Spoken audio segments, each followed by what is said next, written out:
So in terms of Love Circular, the bootcamp, when you first started it, how did you know that it was for you? It was the bootcamp for you and you could do this thing. You could literally be a designer. Because I know it can be really daunting for a lot of people. But how did you know that this was actually something that you had the capabilities to do? Or did you just close your eyes and jump? Or what was the process for you? So prior to Love Circular, like I mentioned before, I done Code First Girls, and that was pre-lockdown, so that was in-person. I was in-person boot camp, which is quite good. And then after that was finished, I tried the whole self-learning thing and realized it wasn't working for me. I think it really has to work for your personality. Yeah. I'm someone that lacks accountability and I need an accountability partner. Yeah. Not a micromanager, but I need someone to like put me in the right direction and check in, like a mentor. And that's exactly what Love Circular had. So we would have bi-weekly sessions, like twice a week. They'll give us like assignments. So, okay, Jess, you're presenting next week. So there wasn't any space for me to like drop the ball or to not do what I need to do. And I love that side of it. So it kept me on my toes. I was like, okay, whether I like it or not, I'm going to learn by force. And it was bloody expensive, so I had to learn. Yeah, so I think when you pay, that's another thing. When you pay for something, you have to get on. It's an investment to yourself. So it's like I have to show my mum that I didn't pay for rubbish. So honestly, I need to make the most out of this. Yeah. So I think those two elements really sold it for me. It really kept me on my toes and basically pushed me to do the work and to learn. And obviously after that, you get in what you put in. Yeah. So after the boot camps, the boot camp sessions we had in the evening, you'd go away and you'd do your own like revising, independent learning and things like that. And it just was a good time. I think the timing with the pandemic, the accountability partner from the instructors, the workload they'll give you to do in your own time, it just kind of all made it make sense. Okay. Yeah. So it was like a good setup for you. Yeah, it suited my own learning style. Okay. Yeah. Yeah, that's amazing. Yeah. So if somebody was to come up to you and be like, oh, Jessica, like I've been thinking lately, I want to be a UXUI designer, but I really don't know. Like, how do I find out if it's supposed to be for me? What advice would you give to them? Well, I would say the first thing is, with people breaking into tech, you would find, if you speak to a lot of people in the tech industry, you would find that a lot of people started in something completely different. Yeah. So I would just say go for it. And if in a few months you don't like it, or you find out, oh, do you know what, I'm not that creative, or I don't like researching, or I find this tedious or boring, you can move on to something else. Yeah. And I think that's where that research element in the beginning of your journey comes into play. A lot of people want to jump into tech, but we need to look at what works for you and look at what's already out there. There are so many roles that even I didn't know existed until I started researching. So you might find that tech sales is what's for you, or coding is what works for you, or even project management is what works for you. Give it a go, try it, and then you figure out, you kind of see if it is something that works for you. So with UXUI design, if you're creative, if you like problem solving, if you're analytical, then those are the kind of traits. If you're an empathetic person, like you can put yourself in other people's shoes, those are the kind of traits that I would say are traits of a UX or UI designer. And if you try it and you like it, then go ahead and you can excel in it. Nice. Yeah. So you heard that, guys. If you're analytical, if you like designing, if you're creative, if you like all of these things, if you're a psychology girly like Jessica as well, then, definitely consider it. Do your research, have a think, reach out to Jessica, reach out to myself and ask us questions. And, just look at people's journeys. I always say, like, go on LinkedIn, find the role that you want, definitely look at their work history and work your way back. Yeah. And start from the beginning. Yeah, it's really helpful because it kind of gives you kind of go into it looking at, okay, this is the final picture. How did this person get to the final picture? And I did that a lot myself, and it's just so funny because a lot of the people I was looking at, I was thinking, how did they in 2 years they got to senior? I'll put my hand up. I haven't done it with you. You did it with me. Because I was like, I would look at people that graduated from the big. I was like, okay, how long did it take them from graduation to their first UX UI job? Because That is too So I will look funny. at literally all the alumni, people's alumni, and be like, okay, so within 1 year they're working at Sky, within 1 year they're working at BT. Yeah. So Not you telling on yourself. do what you have to do. Yeah, so that we 100% recommend that you go on LinkedIn, find these people's profiles, reach out to people, do your research. Research is so important. Without the research, you're just going into it blind. Yeah, and I think in the times that we live in, there's literally no excuse. Yeah. Like when I was in secondary school, you couldn't tell me what a UXUI designer was, and I don't think I had the resources to even do as much research as I could now. So if you're having thoughts about, oh, I want to do this, or I don't know, I want to do, there is research out there. Exactly. If you're not someone that likes to read, like if you don't like to read articles, if you don't like to read newspapers, case studies, there's TikTok. Yeah, literally 15. And that's the learner literally. I am. Like if I want to find something out about a certain topic, I'm not really a sit down person and read. Like I can do that, but I get bored quite easily, so I'll go on TikTok. You can type in day in the life of a UX UI designer. Yeah. How to transition into tech, how to transition into a UX UI designer, traits of, there are people that make content for free. Yeah. So it's all out there. Yeah, literally. And subscribe to my podcast, because and there's this is where you can get information. Shameless plug right there. But yeah, absolutely. Like doing your research is amazing, and TikTok is the new search engine. Who uses Google anymore? Literally, or YouTube. Yeah. So head over to TikTok and follow me at the Perceptionist Playbook podcast. Are you on TikTok? I am on TikTok. Do you have a public page that you want to share? Just follow her on Instagram, guys. Follow her on Instagram and check out her website. Okay, she's got some really, really amazing designs on there as well. And that's also another good way to do your research, is to check out people's portfolios, because I did a lot of that as well. So I feel like going to people's portfolios, you can kind of see like what skills you can expect to need in the industry as well. Did you do anything like that? Any portfolio research, design research? Because when you're, especially like after the bootcamp, they tell you, okay, last stage portfolio, and that's when you start your job hunt. If you've never ever done a portfolio before, you're not gonna know what to do. Exactly. So you need to, like, you know, look at different case studies and portfolios to like benchmark what should I be including, what do people's look like. So yeah, and most people's portfolios are open, like they're public. Yeah. I'm not saying you should go and copy and paste the whole thing, but just look for inspiration. Like, okay, this person's included this type of case study, how has she worded it, and things like that. So yeah, it's all out there. That makes sense. Yeah. And when you started your design journey, was there a plan in place? Did you say, like, in the next 6 months, this is where I need to be, this is what I need to be doing? Did you have a plan of like, okay, you started trying to self-teach yourself and that didn't really work out, and then you decided to do the boot camp and that was kind of like your forte, but did you have a fallback plan? Like, if this boot camp is not for me, what am I going to do next? What was your plan of action going into it? Normally, I'm someone that has plan A, plan B, plan C. Like, I overthink to the point where if something doesn't work out, I've got something else going to work out in the background. But with this, there was no plan B. It had to work. Wow. And I think it made it easy because of how much I loved it. It just made it had to work. And during the time of me, I remember being within the boot camp, I got made redundant from my marketing job.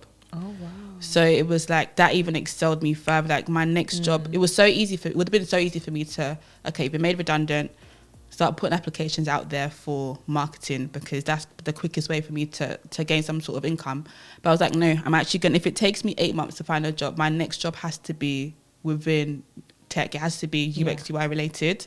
Did you have a plan of action? Yeah, so there was no set plan other than this has to work. Like, I was very sure as to what I had invested into plan A. Plan A just had to work. I love that. Yeah. Wow. So you were very determined to like just get this done. Yeah. You were going to be a designer. It doesn't matter how you're going to get there. You were going to be by force. Yeah. Do you feel like that really helped you to get to where you are now? That kind of determination, has that been what has propelled you through your career? Because girl, you have scaled up that ladder quick. You have left all the rest of us behind, and we're up there. We're celebrating you. We're excited for you. We're waiting for you to just keep on championing yourself and just keep on being amazing at the top. But like, you reached the top, and not the glass ceiling. Of course, there's so much further to go, but you literally so inspiring, and you're in such a great place in your career. So do you feel like that was really important to get into where you are now, just being determined and just not taking no for an answer? Of course. The tech scene back then, and I'm talking 2020, 2021, was competitive, but it wasn't as competitive as it is now. I thought it was oversaturated back then. Ooh, it is oversaturated. Not saying there's still space for everyone to excel and prosper, but I think back then when something's quite new, and it was the first time within my career. So I've been working since I was like 18. It was the first time since I've been working that I actually enjoyed work. Okay. So that for me was already a given. Like, I knew that I had to do it, and it was going to work, because if I could achieve X with a job that I don't enjoy, then imagine what I could achieve with a job that I actually enjoy. Exactly. So that for me was like the real motivational factor. Like, okay, you enjoy this, you're not too bad at it, so we have to excel in it. So those factors really contributed to me actually pushing through and forcing my way, as they say, breaking into tech. Oh, wow. So how long did it take for you to realize that this was it for you? Like, how long did it take for you to realize that you loved what you do? Or was it from the boot camp, or was it from your first role that you realized you actually really, really enjoy working? From the boot camp, I think I realized, like, it was every session. There wasn't a time where my alarm would go for the boot camp. I was like, oh, I've got that boot camp. Like, I would actually look forward to it. It was, I don't know how to describe it. There's not many people out there that enjoy their jobs. It was the first time where I actually enjoyed something, like, career-wise, and it was just a no-brainer for me. But from the first session within the boot camp, I realized, this is for me, and I loved it all the way through. And it's just been like that through your career. You've just been enjoying every moment throughout the whole thing. That's really exciting, and it just shows that this was meant for you. This was meant for you. And it's a very blessed feeling to have, especially when you're talking to friends and they complain about the don't get twisted. There are, even within the work I'm doing now, it's not, I have taken a step away from UX, so there are parts of it I don't quite enjoy anymore. But when I was solely in UX, I loved it, absolutely. Oh, wow. Okay, cool. So let's get into the Love Circular course. So you said that you initially contacted them and set up your introductory call, and you had that call, and that's what pretty much sold you completely. And then you signed on for your cohort, and then you started the boot camp. So how was that like? Do you remember your first day on the boot camp? Do you remember the feelings, how nervous you were, how excited you were? I remember being nervous. I don't remember the first session per se, like I can't remember exactly what happened, but I remember being nervous. And like I mentioned before, naturally I'm quite introverted, and I hate it. I know. What? A lot of people say like, I am. But I hated public speaking. Hated it. So when the instructor was now saying, oh, Jessica, you're going to present for 10, I was thinking, who's going to present?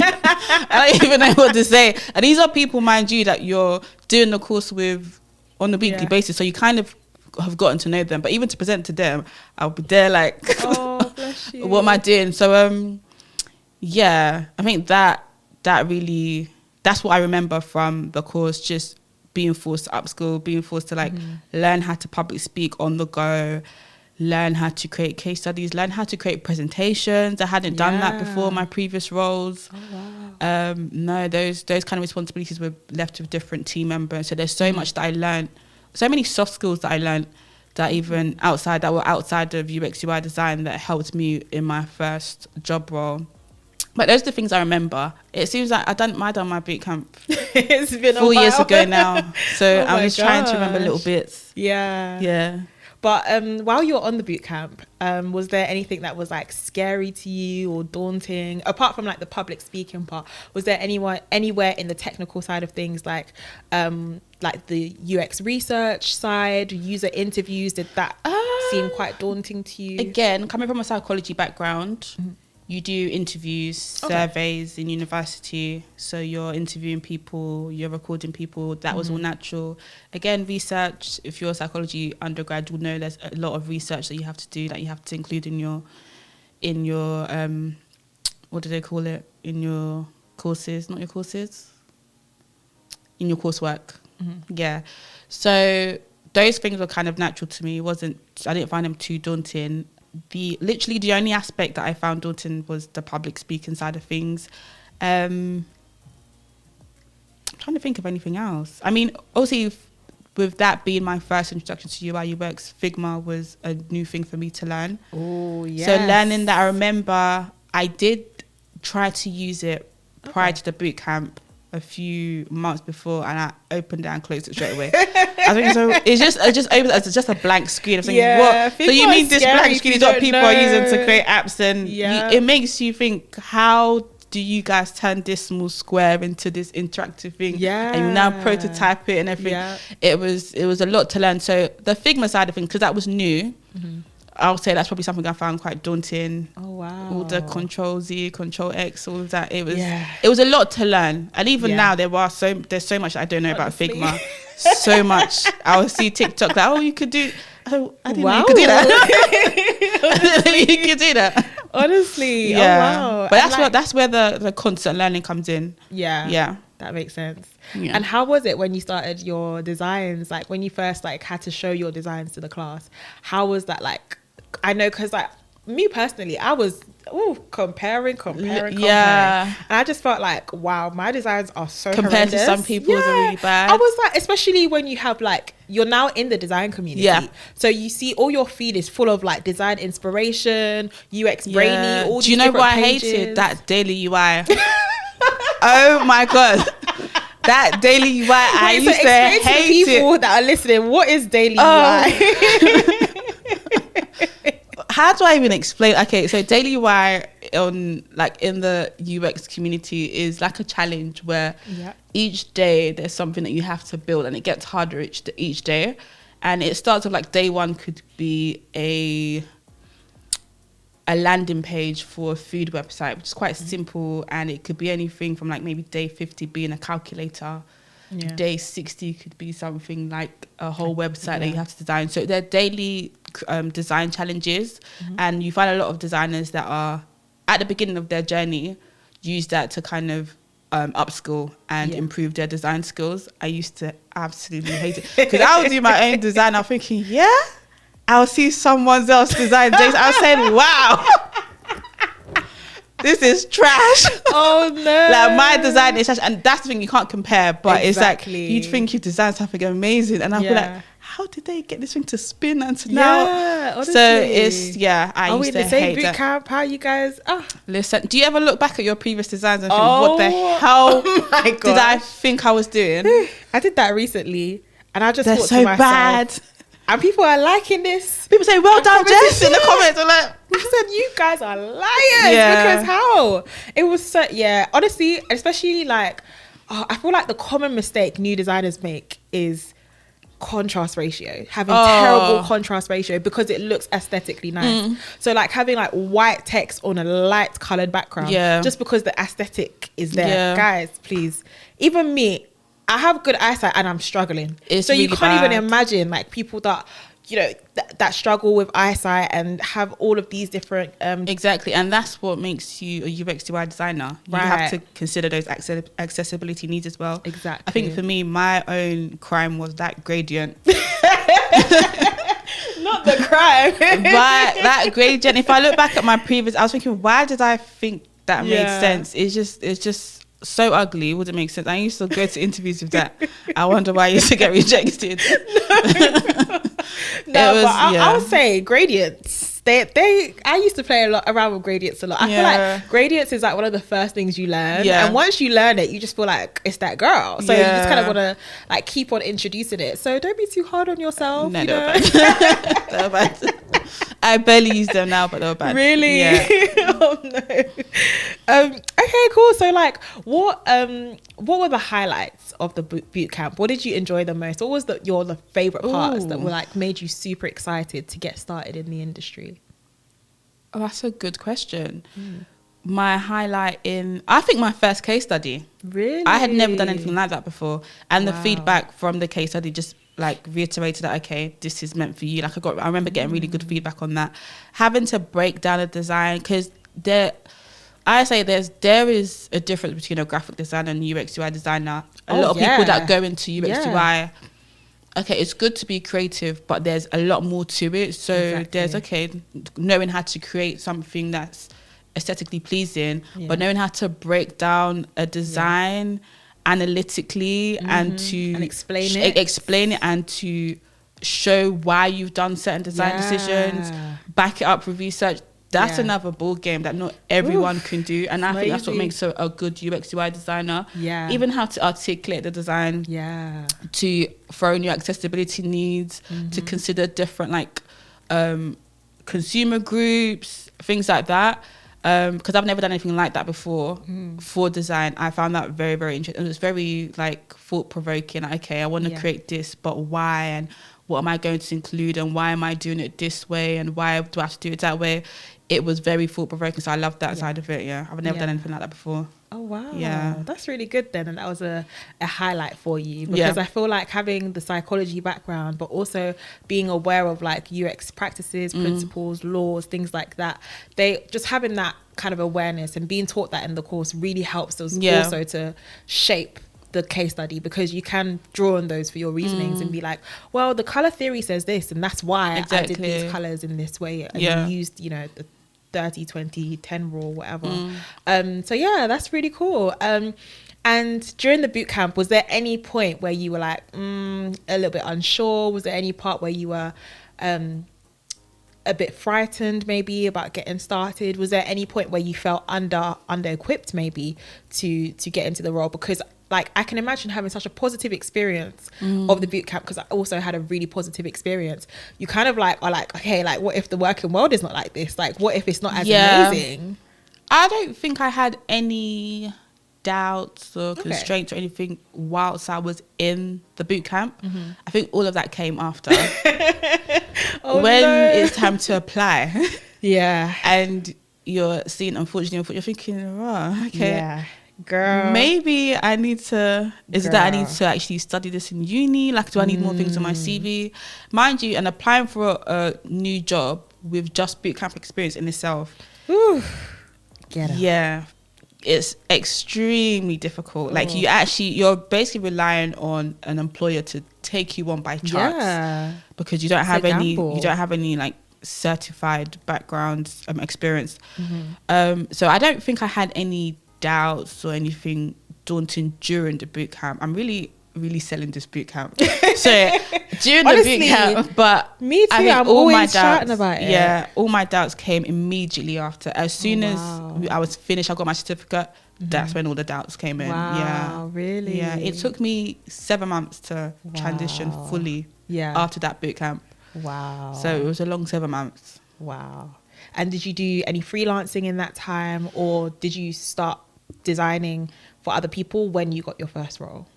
So I done some freelancing. Back then I wouldn't have called myself freelancing, but if I look back at it, it was kind of freelancing, just some like projects here and there. And I did immediately fall into a mentorship program, which really helped. So I was given a mentor that would stay with me. He was a senior UX UI designer with about 5-6 years experience. He had worked at places like ITV and big that places was like by Black Valley? That was by Black Valley. So I think having that there, at the time I just graduated from the boot camp, helped with the doubts a little bit. So he would critique my portfolio, my case studies. I would have one-to-one chats with him. We'll look up the jobs that I've applied for. He would help me like benchmark salaries. So anything to do with like jobs wise for the industry, he was there to assist me with. So that helped. But yeah, I don't think I had anything daunting during the actual boot camp. It all just came immediately after. Yeah. And that's really good that you said that you had a mentor, because I feel like it's really, really important to have a mentor, not just in the working world, in life. Like have someone that you can look up to, have someone that you can use as a sounding board, like in your faith, in your personal life, with relationships, anything really. It's really important to have that like image of like, okay, Yeah. you can help me because I know that you have Exactly. the experience. So how was that? How important and integral was that in your journey to where you are now, having that mentor at the most crucial part of your journey, which was when you were first, you know, getting out there? So once you graduate from a boot camp, it's like you're a baby. Yeah. Like you're in this, like you're uni all over again. Exactly. It's like, no, it literally is like graduating from uni all over again. Like, Yeah. And considering that UXUI, the bootcamp is not like a accredited certification, so you're relying on this bootcamp to transition you into this whole new industry that you haven't worked in. So having that person there that has worked in that industry to kind of give them like the inside knowledge of how it works and what recruiters are looking for and the day-to-day things that he does in his role, that kind of gave me the insight I needed before I got into my first role. So I remember even transitioning into my first role, there was a lot of things that he had taught me that perhaps maybe my instructor, because remember when you're on the boot camp, it's an instructor or one instructor, and how many, I can't remember how many people were in my cohort, maybe like 10 to 15. So although you do have like little one-to-one sessions with your instructor, they're not solely based, like focusing on you. Yeah. So having that mentor where he's just focusing on you is more one-to-one time. Yeah. Yeah. So that really helped and kind of just gave me a great knowledge and great insight into how the industry actually works. And it equipped me very well for my first job that I got when I finally broke into the industry. Oh, wow. Yeah. And how important do you think it is to have a mentor with as a junior designer or trying to get into the design industry or even in just whatever career people are in? How important do you think a mentor is to that journey? Do you feel like there's some industries that maybe they don't need that? Or do you think like because it was so important for you and for your journey, would you recommend that for other people? Well, I can't speak for every industry, but I can imagine like just with how my journey has gone, breaking into an industry is a very like volatile space that you're in. Yeah. If you hadn't had like imposter syndrome before, you will have it during that moment. Yeah, when you're applying for jobs and you're seeing junior, you see junior with 3 to 5 years experience and you just graduated 3 months ago. What kind of junior role is that? It's like you need someone to kind of hold your hand and help you come into the tech industry. Yeah. So having a mentor, I'll say when you're breaking into an industry such as tech, is, if there's any advice I could give you, is to find a mentor. Listen up, guys. And it's not, I know it's not easy to find a mentor. And I was so privileged that I was able to do it through that program. But if you can find a mentor, I think you'll be fine. You need someone to kind of lean on for support, for knowledge, to ask questions. Because you think about who else are you going to be asking these questions? Like, okay, how does this work? Or even it could be anything from career advice. I would ask him anything from career advice to even Figma. Like, okay, I've prototyped this, but it's not working, and he'll show me, oh, just do it this way. It's going to be quicker. Or if you and these are things that I hadn't known. And because he's been in the industry for longer than I have, he's like, oh, just copy the whole thing and press this and it will do that. And I was like, oh. And I've been doing it manually all this time. So it's just, you need someone with that level of expertise. I'd say look at someone who's at the stage you want to be at and see if they can support you, really. It's very important. That is important. And I love that you really like place a lot of importance on that, because I do too. Like speaking to people who are in a position that you want to be, like we were mentioning before, going on LinkedIn, but actually having conversations with people that are like deeper than how did you get to where you are? How do you help me get to where you are? I think that's so important as well. It's very important. Yeah, that's amazing.